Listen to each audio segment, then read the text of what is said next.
Welcome to this tutorial on how to create and configure a database connector in the DocIQ desktop application and use it with your virtual assistant. Before we begin, ensure you meet the prerequisites. You must have the DocIQ desktop application installed with valid login credentials, and you need active access to your SQL Server database along with its connection details.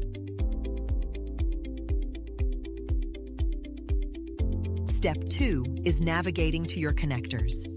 From the top navigation bar, click on Configuration, and from the drop-down, select Connector.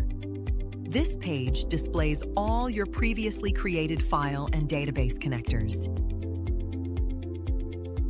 Step 3 is creating a new connector. Click on Integrate New Connection, which redirects you to the data source selection screen. Choose Database Connector and click Next Step.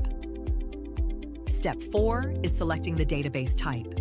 Here, you can choose between a SQL or no SQL database. We will select SQLDB to connect with our SQL server.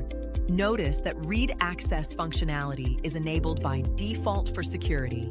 Click Next Step to move to the authentication screen, where we will configure the final connection details. Paste your database connection string into the field and enter a unique display name, such as Alexa Roy Connection.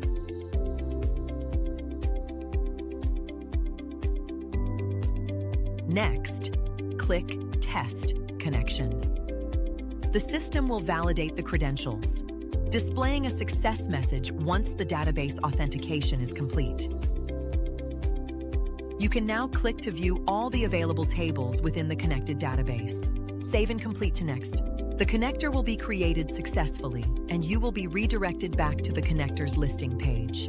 Your newly created database connector will now be visible in the list. After successfully setting up the database connection, navigate to the virtual assistant.